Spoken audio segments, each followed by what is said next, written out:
Hi, I'm Mitch Gallagher from Sweetwater. Today we are checking out the latest audio interface from Audient. Let's get started.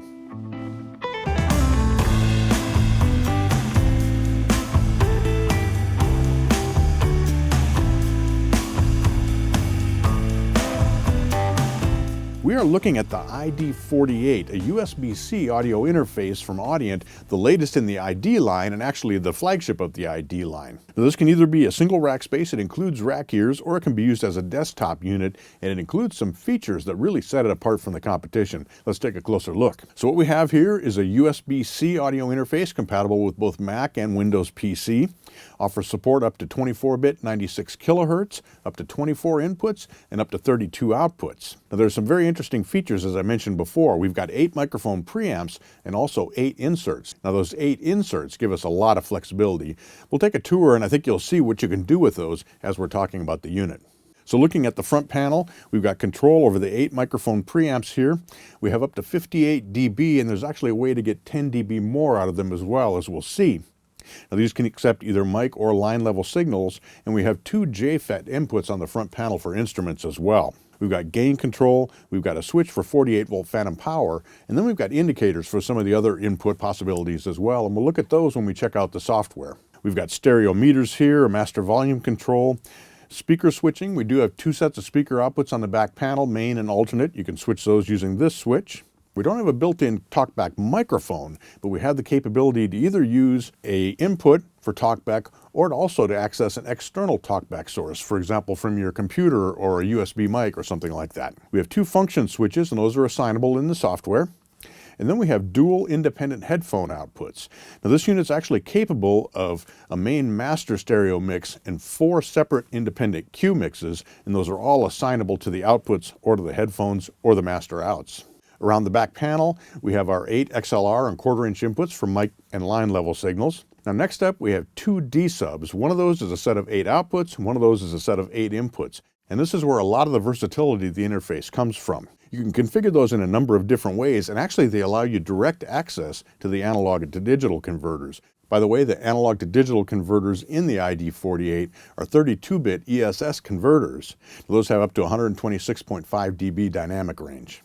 But getting back to those inserts, there are 3 ways we can use those. First of all, we can use them as sends and returns directly in the microphone path. So we come in the microphone input, we'll go out in the analog domain to an external processor, a compressor, an EQ, whatever you're using, and then bring that in through the insert returns.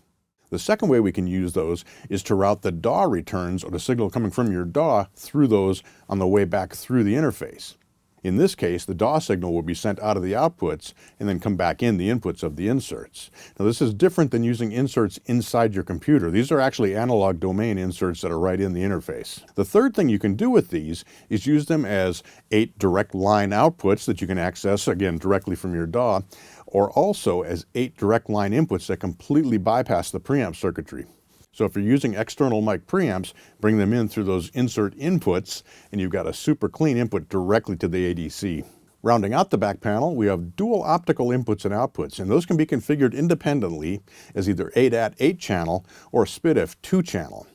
And finishing up, we have word clock input and output. So this can serve either as the master clock, or it can slave to clocks coming from other digital gear. Now, all this is controlled from the ID software that comes with the interface. If we take a look at that, we can see that it's basically set up like a mixer, like you'd expect it to be. We've got our 8 microphone channels here, we've got our digital channels, and in fact you can choose, do you want to see the microphone channels, just the digital channels? We can look at the mic and the DAW returns and so on.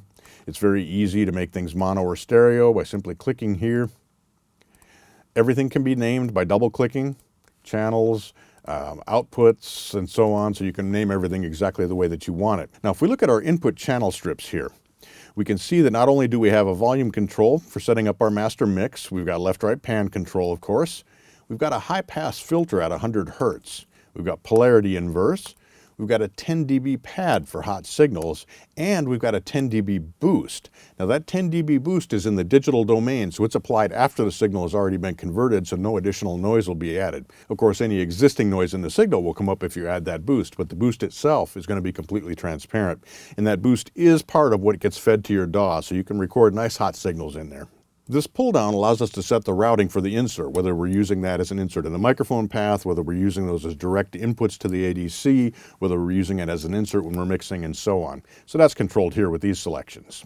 Now you'll see over here in the software, we have 5 separate mixes we can configure. So if we set up a master mix, this is what will feed our monitors. If we switch to QA, we can have a completely separate mix. So if we switch back and forth, we'll see those are completely independent. Same thing with QB, QC, and QD. Now all of these can be set up using the system panel.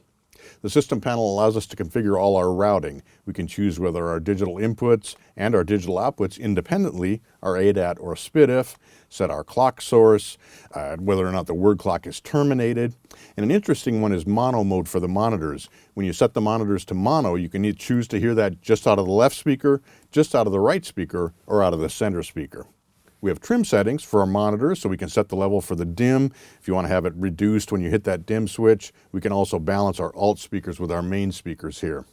In the center here is where we set up our routing. So we can assign our monitor outputs, main mix, alt speaker. For example, here I've got my main mix going to outputs 1 and 2.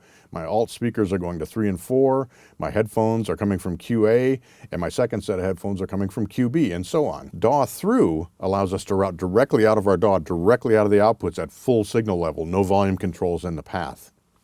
We can do the same with our line outputs, digital outputs, and here we can assign our talkback. We can choose whether the source is one of the microphone inputs, one of the digital inputs, or we can choose to connect that to an external device. Going back to the software, we have our monitor controls over here. We can engage talkback, and we see that comes on the front of the interface. Select alt monitors here as well. And then you can assign any of these other 4 buttons to the 2 function buttons on the front panel. So I've got monitor mono set to function 1, and I've got monitor cut or mute set to function 2. A bonus to mono mode is we can also invert the polarity, so that lets us hear even more accurately if there are any phase problems. And then we've got our dim control here also. A few other things to note. I mentioned that detachable rack ears actually come with this. We do have audio loopback, so if you have signals in your computer that you want to record through the interface back into your system, you can do that. The ID48 can also operate in standalone mode. So if we go up here to setup, we can store the standalone state and use this as an independent mixer. And by the way, you can also save and recall different configurations for the unit using the ID Mixer software. And finally, of course, the ID48 comes with a complete software bundle to get you started. Not just the ID software, but also Cubase LE and more. I hope you've enjoyed this very quick look at the ID48 from Audient. It's a fantastic audio interface that offers some features that we don't see in any other interfaces. And in fact, the circuitry from this is drawn from the ASP8024HE, a very high-end console from Audient. That's where the mic preamps come from, the monitoring comes from, so the analog circuitry in this is very high-end. It sounds fantastic. For complete information on the ID48 or any of Audient's products, head over to sweetwater.com, or of course your best resource is always your Sweetwater sales engineer. Give them a call. They'll be happy to fill you in on all the details. Thanks for joining me today. I'm Mitch Gallagher from Sweetwater.